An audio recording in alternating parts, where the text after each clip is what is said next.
Get ready with me while I tell you about my horror story as an au pair in Spain this summer. Okay, Scary story time. Today's stories are going to be a couple of TikTok stories. We got an au pair story, and then we also have a spooky story time, which I don't know. I know you guys don't know, but I'm a little bit of a spooky girly. So, well, not a little bit, a lot of it. So, we're going to go through these stories, and I'm going to probably stop between each story and give my, reaction or, any thoughts about that video. But I'm going to stay out the middle of the video like I did the last couple of times, well, the last time, because I feel like it kind of just interrupts the story a bit, and we need to just all be focused in on the story. get ready with me while I tell you about my horror story as an au pair in Spain this summer. Okay, so for you that don't know what an au pair is, it's basically a live-in nanny, but abroad. So I did mine in Spain. Okay, my light just died. But basically, I had been searching for months, and I finally came across this perfect family. There were 2 daughters. One was 9 and one was 8. Basically, I had a phone call with them, and they were perfect, so we ended up signing the contract. So I started at the beginning of June. Mind you, I have never been to Europe before, and this was my first time ever flying that far alone. My brother was in Italy, and so I ended up meeting him there, and we hung out for a week before I took my flight to Spain. I landed in Spain, and I took the bus to their town, and the dad ended up picking me up, and he was super nice. He was very welcoming, gave me a hug, and while we were walking to the house, because this is a town where, like, everything is walkable, you don't really take cars. While we were walking to the house, we found out that we had mutuals, which is, like, really crazy to think about because they live in Spain and I live in California. But I knew a family that was going to be in that town that summer. I just randomly figured it out, and it was the same family, and so it was just really weird how that all played out. Then the dad walked me to the school to pick up the girls, and I ended up meeting them, and they were both really shy at first, but they were honestly just super adorable, and I was so excited to be in Spain with them. We walked up to the house, I got moved in, it was perfect. And this is where things started to go wrong. One of the daughters moved in with her sister, so they were sharing a room, and I took one of the daughter's rooms. I took the older one. And so obviously she's not used to that, and she had been living in her own room this whole time and now has to get up and move her stuff for me. And I think that is where our first issue started. But anyways, the first week went by and it was great, honestly. We had so much fun. I would drop them off at school at 8, and then I'd pick them up around 4, and I'd have the whole day to myself. I made au pair friends. Honestly, it was great. Then the second week came around. As an au pair, a lot of people know this is just an au pair rule. But weekends you get completely free. You're allowed to travel, you're allowed to do whatever you want, and that was in my contract. I was able to do whatever I wanted. That Saturday, I went out with my au pair friends, and obviously we went out really late. I came back around 3 a.m. and honestly, they don't care. I asked them, I was like, do I have a curfew? They're like, no, do whatever you want. Obviously, I was quiet when I came back. We're in Spain, you know? Then the next morning, obviously, I wasn't feeling 100% because I'd been out really late, had some fun with the girls, and we all woke up to get breakfast. They made us breakfast because we always have breakfast together on weekends, and they went to go see their horses. So I was home alone for 3 or 4 hours. They did ask me if I wanted to go with them, and I said no, I'm okay, because I had to plan a trip because my mom was going to visit me because they had a week trip planned, and so I had a week to do whatever I wanted, and so my mom was just going to come. We were going to go travel together. But yeah, so they get home from horseback riding, and the older daughter, comes up to me. Little daughter is on a trip right now, so she's not here. And the older daughter is like, hey, can we hang out? Can we do this? Can we do that? And I'm like, oh, okay, sure. Even though it was my day off, I went outside and I played with her for probably an hour or two. And we were kind of just playing soccer, and she started to be mean, so I was like, okay, I'm gonna go in my room. I can't do this right now. So then I go back into my room, and I'm just hanging out, planning my trip. I'm on the phone with my mom. I end up hanging up on my mom multiple times because she keeps coming in. And she starts asking me to hang out again. I'm like, oh, I just hung out with you. Can I have a little bit time to just chill with myself? Mind you, I am off the clock. I already spent 2 hours hanging out with her on a day that I'm off, and I get paid $75 a week. That is nothing for a full-time nanny. I guess au pairs just like don't get paid that much. Okay, yeah, so she comes into my room and she's asking me to hang out, and I'm like, okay, like not now, like I'm kind of trying to plan something. And she's basically just like, no, you're not, you're on TikTok. No, you're not, you're on TikTok. I'm like, okay, well, I'm like planning things on TikTok. I was like looking up restaurants and stuff. And she just like did not believe me, and she was like messing with me, and she starts jumping on the bed. Yes, it is her bed, but like in that moment it was mine, and so she's jumping on it with her shoes on, and I'm just kind of like, whoa, like I'm kind of getting annoyed, you know? And then she keeps coming in and out, in and out. And I had like a water bottle that I bought from like the store, just a plastic water bottle. And she comes in and she's like, this is my water. This is my water bottle. I'm like, no, I bought it. And so she like went and told her mom on me, and she's like, Brielle stole my water bottle. And I'm like, no, I literally bought this at the store. I showed her the receipt. Like, she was just really getting on my nerves at this point. Mind you, they are not fluent in English at all. So us translating had to do a lot with like translating on the phone and just like trying to figure out things with like our hands and stuff. Okay, so that goes on for like 4 hours, and I'm not kidding. Like her just like trying to hang out and stuff. And I get mad, and I'm like, okay, can you please leave? And she's like, no. And I'm like, no, like please, I'm doing something, like, can you please leave? I'm being very polite. Mind you, she's still accusing me of things, and I'm just getting really annoyed. And so finally, I should have never done this, but I was just like, out. I pointed my finger and I was like, please leave, I'm doing something. And she basically said, okay, if you can't hang out with me now, I'm gonna tell my dad that you can't have dinner with us. I was like, sure, go ahead, like do that. Mind you, I had today completely off. Like this day I had completely off. I could do whatever I wanted. I could rot in my bed, I could go travel, I could do whatever I wanted. So then she leaves. And a few minutes later, I get a knock on my door, and it's the dad, and he's like, Brielle.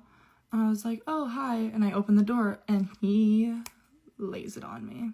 He starts yelling at me. He's like, how dare you disrespect my daughter like this? You are a part of this household. You need to act like it. And if you don't want to act like it, we won't feed you. And so I'm like, whoa, okay. And I'm not dramatizing anything. Like, this was a full ass, like, he was yelling at me. And so I was like, whoa, okay. So I like went back into my bed. This, like, it was like probably like a 2-minute like lecture, and I had like anxiety rush all the way down my neck. Like I have photos of it, and I was just like stressed, like literally like shaking. I would never been like yelled at like that before in my life. So like I called my mom and I was like, what the actual hell just happened? And she was like, oh my God, that is not okay. And I'm like literally crying. I'm like, holy crap. And so I pretty much stayed in my room for the rest of the day because I was like genuinely scared of the dad, and the dad had to go on a work trip the next day for the next week, so I didn't have to see him. But yeah, him yelling at me was the start of all the problems. And so that was on a Sunday. So the next morning I wake them up to go to school. Mind you, I'm doing this all by myself. The parents are getting ready for work, and sometimes they even leave before I get the daughters up. So I'm trying to wake them up for school, and they're being mean. They are yelling at me. They are saying stuff in Spanish, and I actually voice recorded some of them, and I sent them to my friend that's fluent in Spanish, and I was like, what are they saying? And they were basically just saying like, you get to go out at night, therefore we don't have to go to school. And so like I'm texting the mom, and I'm like, they are being horrible this morning, like I don't know what to do. And she was just like, it's okay if they're late, like that's fine. Like I don't even know what ended up happening. I get at some point they both got up, and the older daughter left and went to school and didn't say a word to me because the older daughter can walk alone. Okay, and then so basically for the next 2 weeks, stuff like that was happening. I am like running out of time, so I'm gonna make a part 2. Get ready with me while I tell you about my au pair horror story part 2. Okay, so for you guys that have not seen part 1, basically I'm talking about my story as a live-in nanny abroad in Spain. Okay, so anyways, he yells at me, and the daughter overhears the whole thing. And this is where it kind of like starts to like, things start getting worse. I think when the daughter heard him yell at me, she had power over me because she was like, okay, so I tell my dad this and he yells at her.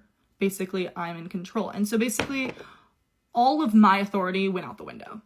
They would not listen to a single word I said. Not a single word. And I am not that, I'm like not that mean of a person. Like I've worked in daycares my whole life, and I've never been the one to say no.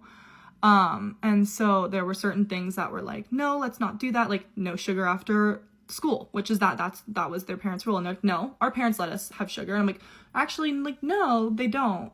And so anytime any of these things would happen, they had these little watches. and they would go and they would call on their watch while their parents are at work. And obviously, like, I'm there so their parents can work. And so obviously I'm getting scared because I'm like, oh my God, I'm gonna get in trouble, blah, blah, blah. And so there was this one day that I promised them that we would make cookies if they did something for me, because they were saying they wouldn't do anything for me. So I was like, if you do this, we'll make cookies tomorrow after school. And they're like, okay. So we get home from school and they're like, time to make cookies, time to make cookies. I'm like, okay, well, Kira, their house cleaner, was in the kitchen. And I was like, okay, we have to wait until she's done. Like, obviously we can't be cooking when she's cleaning. And the little one gets really mad. She's like, you said we can make cookies, blah, blah, blah, blah, blah. And she's also sitting here like, they don't have half the ingredients for cooking, like for cookies. They don't have like baking soda, none of it. So like they didn't even have butter. And so she's like, no, we can make them without butter. We can make them without this. I'm like, we literally can't. Like, we literally can't. And so then she's like, I'm going to call my dad and ask if he can make cookies with me when he gets home from work. And I'm like, no, don't call your dad. Like, don't call your dad. Like, if you're gonna call your dad, like, I'm not making cookies with you at all. She's like, well, I'll make them by myself, you know, like just stuff like this. And I'm really trying to be nice here. Like, I'm not a mean babysitter by any means. And I couldn't. So yeah, it just was like really bad because they were like, every time I'd say no, they'd call their parents. And I just couldn't really like do something that I was never like, when my authority was never like taken into consideration. That's just where it got toxic. And, like, I physically couldn't do my job. Like, if they're saying no to everything, then, like, what's the point of me even being there? So, yeah, after that week, it was, like, end of week 3, I texted the mom, I go, we need to talk. And we had a conversation, and I basically said that I can't do this anymore, and I need to leave. And she said, okay, no problem. That's a bummer that you couldn't have stayed, but, like, she did agree that the daughter did overhear when he yelled at me, and that's where it kind of got screwed up. But yeah, that was my experience as an au pair. There's a lot of other stories that I left out. I was trying to get like the gist. If you guys want to hear more about them, I can make a part 3, but this is already super long and super detailed.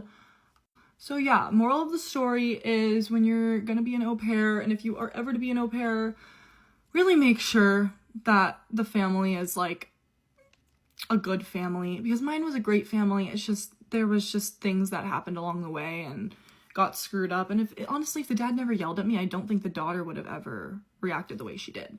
But also, like, there were so many red flags from the beginning. Like, they never ever once sat down with me and gave me like a list of rules. And so like I was just basically going off of like my morals and like what I would do, but like obviously that's different from their family. But I'm like, you never sat me down once and told me rules. So it's just like there were a lot of things happening there. And yeah, so good luck. If any of you guys want to be an au pair, my DMs are open and I would love to tell you guys more about it. But yeah. But if any of you guys are wanting to be an au pair or you come across this video, not all experiences are bad. I had a friend that had a horrible experience and she did it the next summer and had the best kid ever. So it really just depends, and like you guys can always leave comments down below and I'll answer them. But bye. Okay, so I had to move my computer over because it sounds like it's about ready to take flight. But I just finished listening to this au pair story, and oh my goodness. So I went through also some of the comments, and there were some questions in the comments. It seems like that there is a part 3. I'm not going to go through it though because it's already long and it's just clarifying more incidents that happen. And I don't really think that for me anyway, I don't need any more incidents that happen. The dad yelling at her in the first place was wild. No, you should not be treating babysitters, au pairs, nannies, anybody that way. To treat someone who is taking care of your kids, and especially if they're taking good care of your kids, to treat someone like that and then to say, we're not going to feed you, Like, that is wild to me. And that right there is enough of a situation. Never mind the creating the power imbalance. And then now, because the dad yelled at the au pair, now she feels like she doesn't have to listen to the au pair and starts acting wildly. If you have a question with what's going on with or how someone treats a situation, you don't talk about it in front of the kids. You pull that person aside, especially if that's someone that the kid is supposed to be respecting their authority. You take them aside and you let them know, like, hey, I don't really want to do that with my kids. We're not going to go that route, blah blah blah. This is how we would appreciate if you would handle the situation. I, definitely have had those conversations with the babysitter that we have. And of course, because I approach it respectfully, she's perfectly fine with how we handle it. Now, I know there's a lot of people in the comments that are harping on the $75 a week, and apparently this is a thing for au pairs in Europe, but a lot of times, they're getting full room and board, they're getting a Metro card, they're getting all their meals covered. So for the 75 bucks a week, if you're young and you don't have any kids of your own or any other things like that, that's it's not too bad. uh, but it seems like this is to be expected if you're going to be an au pair in Europe. Yeah, I think that's where I'm gonna leave off my commentary because I don't need any more situations from the au pair. The dad was wrong for that, and that's all that there is to it. He created that situation, and that's why she ended up leaving, because she could no longer had that respect or authority, over the children. So, oh well, find a new au pair. Remember how I be telling y'all, if you hear somebody knocking on your door or you hear somebody's voice but no one is home, never open the door? Scary story time. And this story this time is actually not my dad's story, it's my friend's story. She's also Haitian and she wanted to share her story with you guys. So when her family was supposed to come to this country, coming from Haiti, they kept it a secret. And this is actually a common thing because even with me too, when I was coming, it was an absolute secret. Nobody knew but me, my dad, and my grandma, and my uncle. And my uncle was a pastor. Well, is a pastor. But the reason for that is people are jealous and people will do anything to stop you from where you need to be. When they see you prospering and it's not them, I've seen it happen so many times in Haiti. Anyway, so that was the case for her and her family. At the time, it was her and her brother.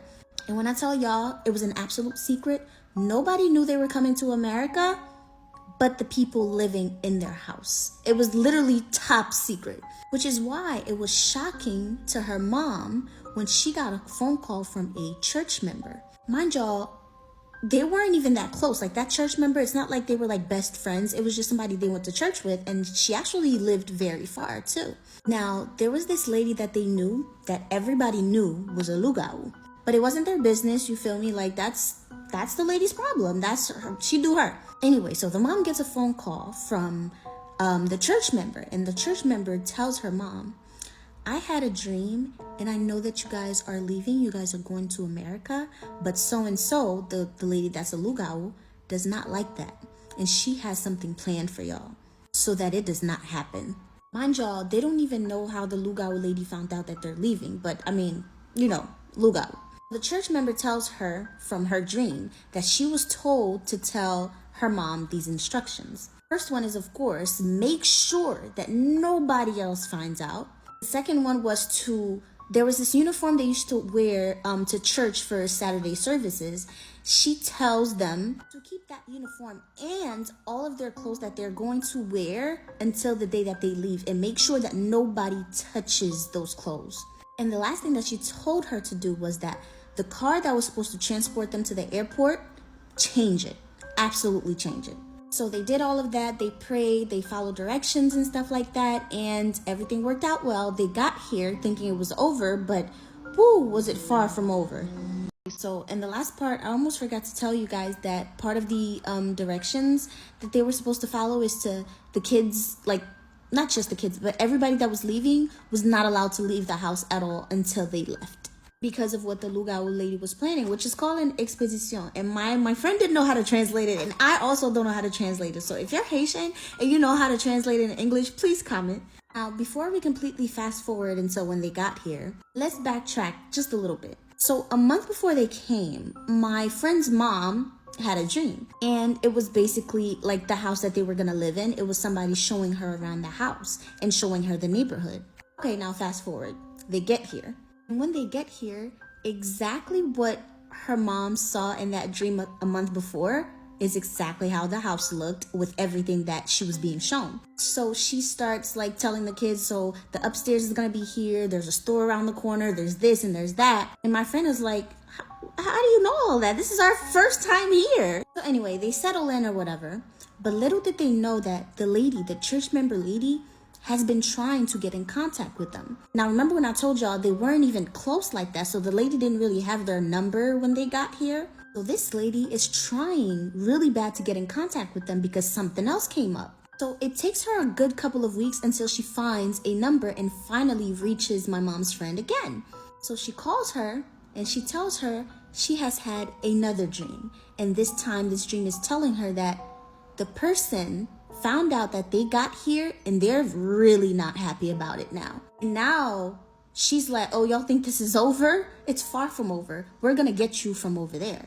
She was upset that her original plan didn't go through and they actually got here. So my friend's mom gets the message. She gets off the phone. She talks to my friend and her brother and tells them to be very careful because they were about to start school. She starts praying. They even started praying in the house, in her house in Haiti too. So it was just like a prayer session. They were constantly praying just in case. So fast forward to like another week after they got that phone call. At this point, my friend and her brother, they're in school and their mom is home. And this had to be around like noon or whatever, right? She hears a knock at the door. She's home alone. Their dad is at work and the kids are in school. So she's like, who could be at the door at this time? She just got here. She ain't got no friends. But then she thinks, oh, maybe the kids had half a day and they're getting here early. She still goes like, who's this? And she hears my friend's voice and her brother saying, hey, it's us. But she asked that all the way from her bedroom because she was about to take a nap and she heard the knock on the door. So she goes to the door, opens the door, and no one is there.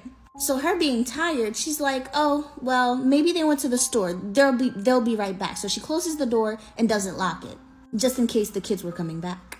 But little did she know, the kids were still in school. So my friend and her brother, the kids, they get home from school and they go to greet their mom, only to be greeted with, where y'all been at? It's been hours. So they're like, what? If y'all know Haitian moms, y'all know. She's like, it's been hours. It's been over 2 hours. You guys came home, went to the store, and never came back. Where have you guys been? So they're like, Mommy, we were in school. And she goes, no, y'all came, knocked on the door, told me to open the door, and just disappeared and was gone for hours. And they're like, Mommy, no, school ends at 2:45. What are you talking about? And they're just going back and forth. And at this point, she's starting to think that they didn't even go to school at all and they were just lying about it. And the kids are so confused because they're like, what is going on, Mommy? We were in school. And so in the midst of the back and forth, she gets a phone call from Haiti. So she's like, you know what? Y'all stay right here. Let me take this phone call and I'm going to deal with y'all after. So she goes and she takes the phone call and it's Haiti. And they tell her that they were having a prayer session. And for some reason, the prayer session shifted to her family. And they just started, for some reason, everybody just started praying for her family nonstop. And then it hits her. She now remembers the church member that called in the dream that she had. So in the midst of her being on the phone, Dad gets home. And so the kids are explaining to him, like, we're getting in trouble for no reason. And before Dad could say anything, their mom calls her dad into the room. And I guess she basically explains to him, like, what's happening and what happened earlier. So then her mom changes clothes. She ties her hair up. You know Christians. If you know Haitian Christians, that hair gets tied up. It's prayer time. They come out of the room and they start praying and singing and stuff like that. They took the kids, put the kids in the middle and start praying and singing. And she's praying, she's rebuking the spirit, she's letting them know this is not your house, this is my house, you don't belong here, you need to get out. You know, she gangster with it. She's eating them spirits up, okay? She's telling them, listen, I know they sent you, but you're gonna go right back to where you came from.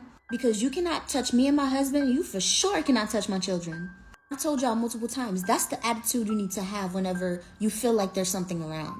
And so the kids are also doing their little prayers too, but they're not as much as prayer warriors as their parents, you know? As they're chasing the spirit out, they start hearing scratches on the front door. It was loud enough for you to know that that's the spirit scratching the door, as if the spirit is trying to get out. It's a lot of scratches. So as soon as they heard that, they start praying even louder. So then the parents went and got holy water and anointing oil and mixed it together. That's a deadly combination right there. But mind y'all, as they're doing this, the kids are still in the middle. All this moving that they're doing, they're still like keeping the kids in the middle as a way to guard them. They did that because spirits love to jump from one vessel to another, especially the weaker vessels. So, and you know, kids are kids, and they are the most vulnerable. So as they're praying, they keep them kids in the middle. So they mix the holy water and anointing oil together, and they start spraying the house. And this spirit is going crazy at that door. So then the dad goes and opens the door so the spirit can get out. The moment they open the door, the scratches stop. So now the spirits got out. But that doesn't mean stop praying. So their dad stayed in the apartment with the kids to, you know, still keep them safe. And the mom went around the whole house, floor to floor, room to room, corner to corner, spraying the entire house. And she even went outside to spray the outside of the house to make sure that that spirit is not coming back in.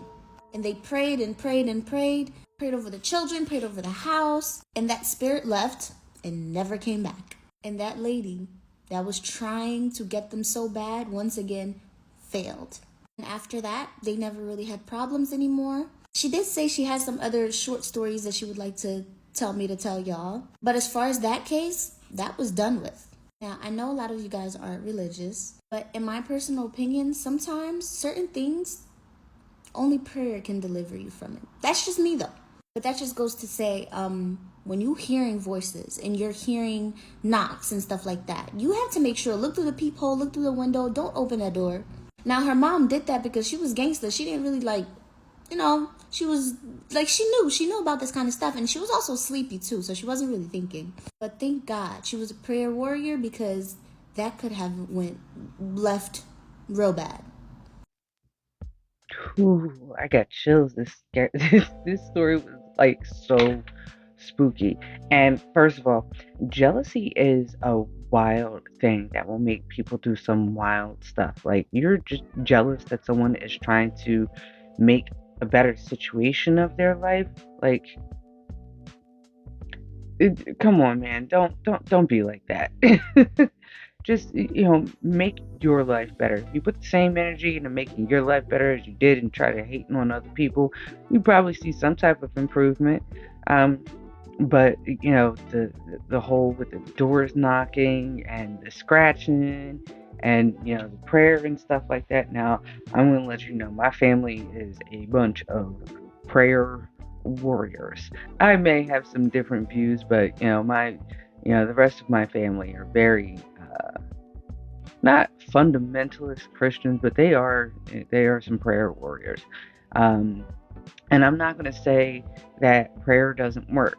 And I'm not going to say that I don't believe in certain things. I may believe differently than they do, but I'm not going to say that I don't believe at all, because we have shared the same experiences and situations that we have seen our own wild situations and things like that happen. So we, we believe that these kind of things exist.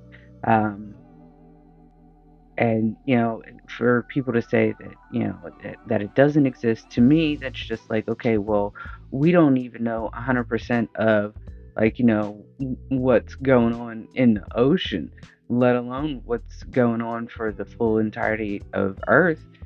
Just a couple of 100 years ago, the things that we take as normal today would have been considered, the demon or the devil, or just outlandish and inconceivable, just a few 100 years ago. And actually, not even a few 100 years ago, just 100 years ago. So who knows what we'll discover in the future, and, like, what will become more common knowledge rather than just, you know, we have a concept of this thing and we know that some people have experienced these things, but we can't quite prove it yet. So, thank you for stopping by and listening to stories with me today. I loved ending this one on a little bit of a spooky story with, chills going down my back. So, this has been a little bit of a rough day. We're doing things a little bit differently today. Um, I know I typically don't do things like this. I typically do the full video recording and things like that. I love being on camera. I feel like I'm a little less animated um, when I'm just doing them for voice recording versus being on camera. But I had a wild thing happen to me this morning. I went to the store to go pick up some beads for a thing that I'm making for my hopefully future sister-in-law for Christmas. And I went to go get back in my car, and it just did not start.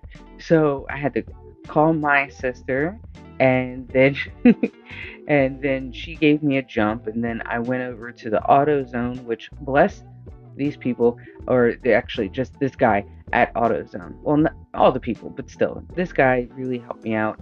Did you know? Not sponsored or anything like that, by the way. I'm too little to be sponsored, but still. Um, did you know that if you buy a battery from AutoZone, they will change the battery right there in the parking lot for free? So, yeah, if you can get your car over to AutoZone, they'll change out the battery for you. So, I got the jump. I did not turn it off until I was sure that they had the battery that I needed, and then he made quick work of getting my car, getting the battery changed out, and everything was fine. But that kind of delayed everything with recording and things like that. So I'm kind of trying a little bit of a new format so that I can still get enough videos out this week, because I batch record on Monday, Tuesday, and sometimes Wednesday. And this kind of put a real big damper in the recording schedule, but I definitely wanted to get out a video for you guys. I really appreciate anyone who has been I appreciate anyone who's been here and still here listening, and thank you so much for watching. And even though you can't see me,